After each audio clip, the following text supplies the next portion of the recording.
The sixth Saturn I flight vehicle, SA-6, was successfully launched by the National Aeronautics and Space Administration from Cape Kennedy on May 28.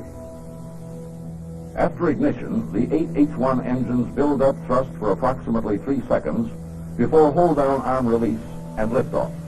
This sequence was photographed at 400 frames per second, compared to the normal 24, to produce the slow motion effect. The flight was the sixth successful test of the 1.5 million pound thrust Saturn I booster and the second successful flight of the liquid hydrogen, liquid oxygen S4 second stage. The first unmanned boilerplate model of the Apollo spacecraft was carried by SA-6 into Earth orbit, along with the empty S4 stage. The SA-6 satellite, weighing a total of 37,300 pounds, completed 50 orbits before re-entering the atmosphere and disintegrating over the Pacific Ocean. This sequence, photographed from a tracking aircraft, emphasizes the size of the flame or plume compared to the vehicle. The pencil-shaped shock pattern, or Mach cone, a factor of the velocity and expansion of exhaust gases occurring at Mach 1, can be seen just below the plume. One of the 8 H-1 engines of the S1 stage cut off 24 seconds prematurely due to a turbopump assembly failure. The disturbance, or flare-up, caused by the cutoff can be seen at the upper left of the flame pattern. Deviation from the planned trajectory caused by the engine out was corrected by the guidance system.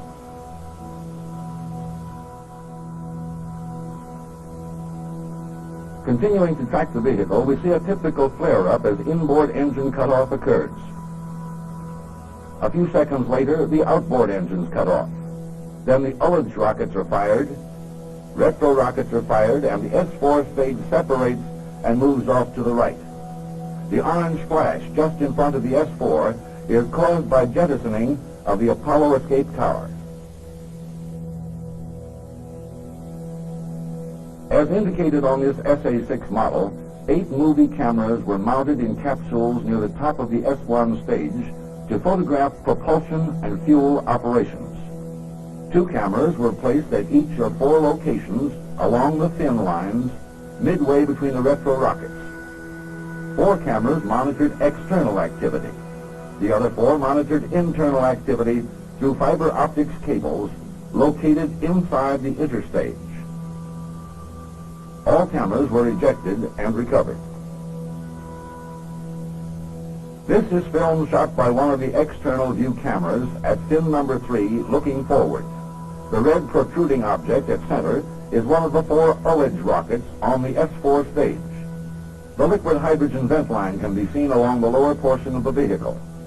On the right side of the vehicle, we can see one of the blowout panels through which gaseous oxygen from the interstage is vented for S4 engine LOX chill down. This photography was started 107 seconds after liftoff, and the action is in slow motion, not quite half the speed of the real event. Blowout panel initiation occurs as LOX chill down begins. Gaseous oxygen can now be seen rushing out through the blowout panel. There are 8 such panels, all blown open simultaneously.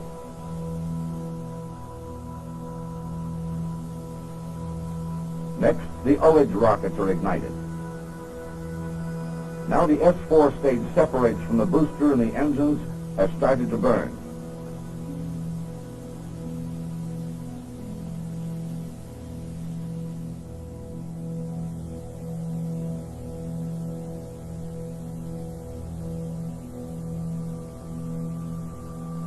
Jettisoning of the escape tower appears as a flash and a shock wave. As the booster tumbles, the horizon comes into view at upper left. The curvature appears concave instead of convex due to the effect of distortion in the wide-angle lens.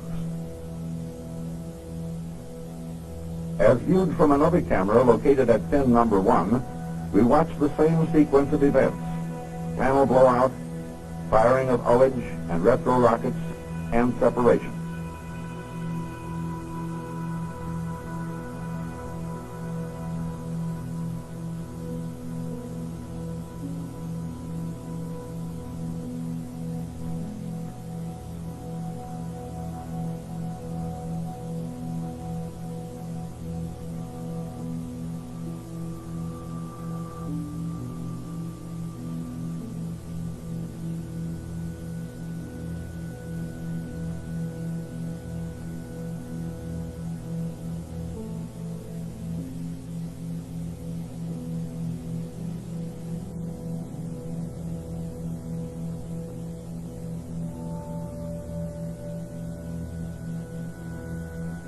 A third camera at fin number 2 was designed to start at 30 seconds and run through 92 seconds.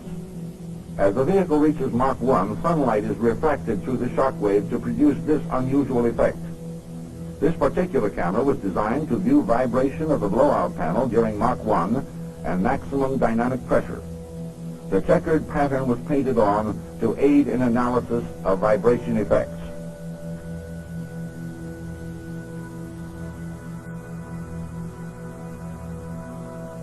This S4 separation sequence was photographed through a fiber optics cable located inside the interstage. Swirling gas around the engines at separation was oxygen, resulting from LOX chill down.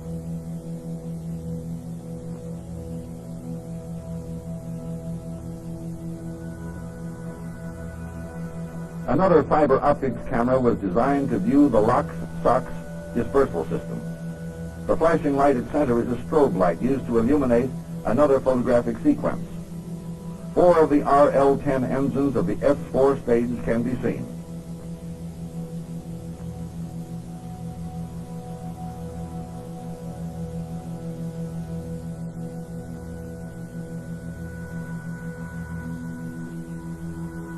After blowout panel initiation, the S4 stage separates and lifts out of the interstage.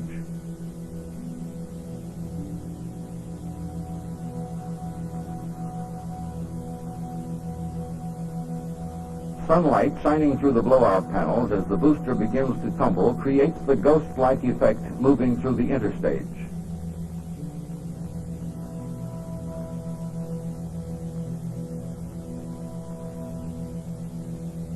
This sequence was photographed by one of the cameras as it was being ejected from the booster. The white spots are solid particles of oxygen floating by.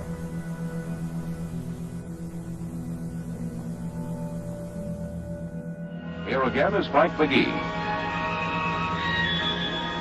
Jack King with an announcement at Cape Kennedy. We'll be clear. Stand by. Countdown still proceeding at this time. Just a matter of a minute or so ago, we armed the pyrotechnic and logic buses aboard the Apollo spacecraft. This permits the electrical system to feed to the various pyrotechnics to fire them when required in flight.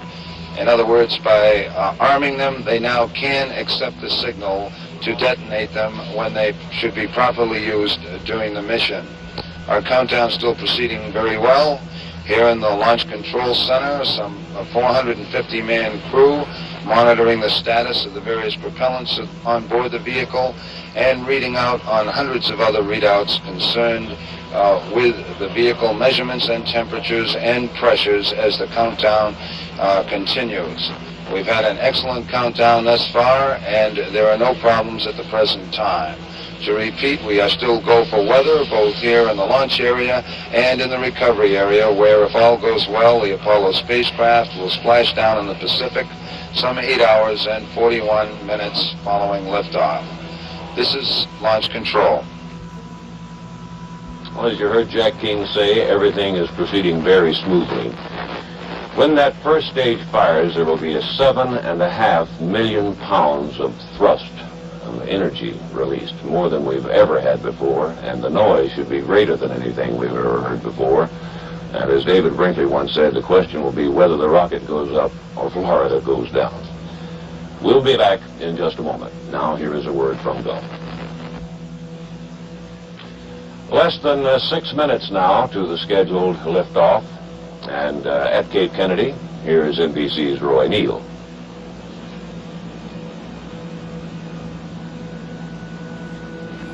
Good morning, Frank. Good morning, Roy. How are you? Well, thank you. Hope you're the same. You know, that monster out there on Pad 39 was first scheduled to fly almost a year ago, but the problems of bigness and newness and complexity shot the timetable full of holes.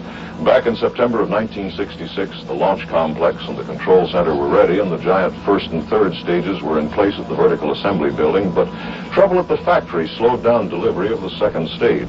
It arrived 5 months behind schedule, and even then had to be x-rayed to be sure the fuel tanks were not cracked. It's so big that job required 4,000 x-rays and 6 weeks more of time.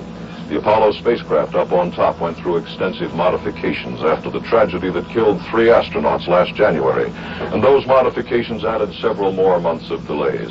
Finally, a September launch date was set, only to be slowed down by another change required on the second stage that cost 11 days, and a final countdown demonstration test that was supposed to take 3 days but took 16. Mainly by that time, however, as a result of ground support equipment, not the rocket. Most notably computers, which forced delays or postponements 14 different times. At last, back on the 13th of October, that test was finally completed, clearing the way for today, which is really the biggest test of them all. Now, you've already heard a good bit about just how big the Saturn Apollo rocket is. Before we are finished, you no doubt will hear more. The statistics on the rocket's size and power are staggering. Everyone involved has their own way of explaining just how big Saturn V really is. Here's one of NBC's.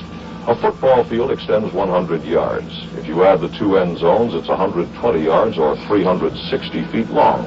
Saturn V is almost exactly the same size. All that size and power is needed to combat gravity and get off the ground.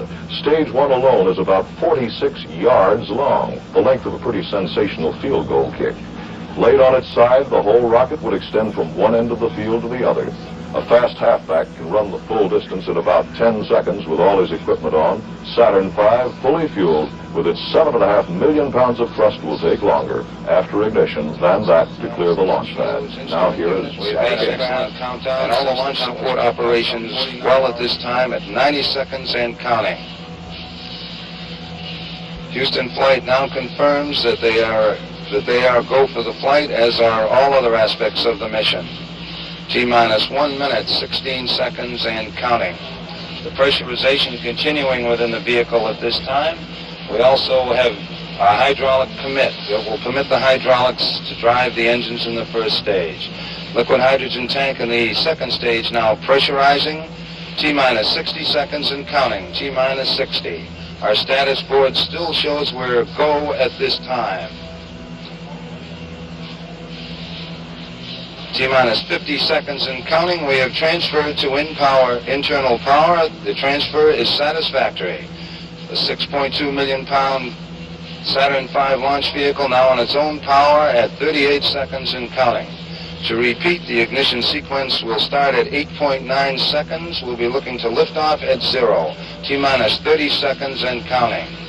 We'll count down from starting at T-minus 20. T-minus 25.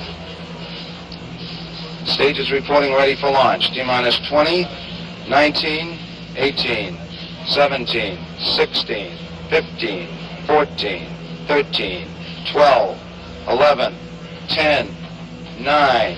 Ignition sequence starts. 5, 4. We have ignition. All engines are running. We have liftoff. We have liftoff at 7 a.m. Eastern Standard Time. The tower has been cleared. The top. Roger, Jack. Tower clear, 15 seconds out. The pitch and roll program are in.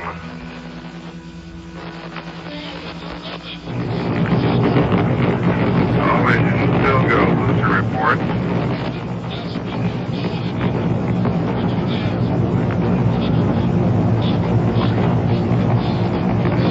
Roll program is completed. 40 seconds.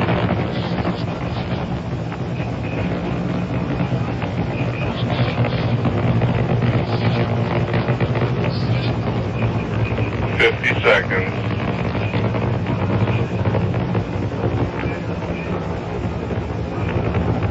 That first big stage burns for Mark, 2.5 1 minute and looking good.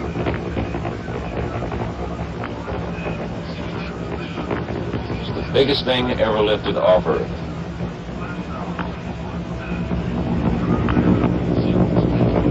Vehicle's climbing very nicely. Our velocity is now 2,500 feet per second.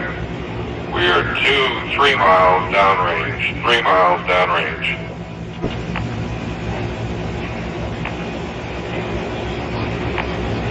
Contract.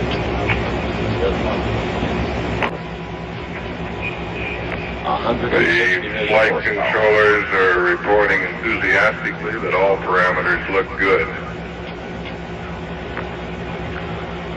The flight director says go all the way. 1 minute, 50 seconds.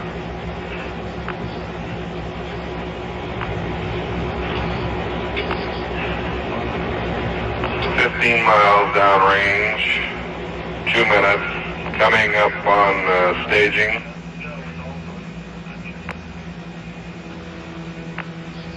Booster says he's go on all sources.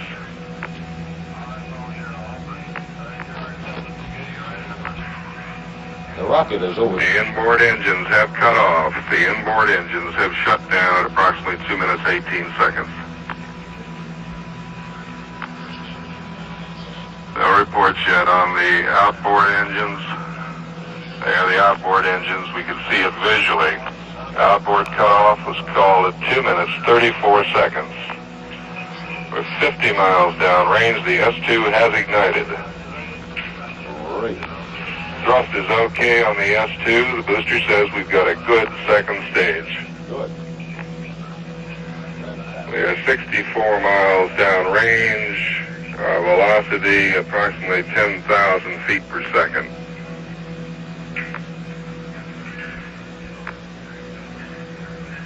Second plane has separated the interstage surrounding the second stage engines.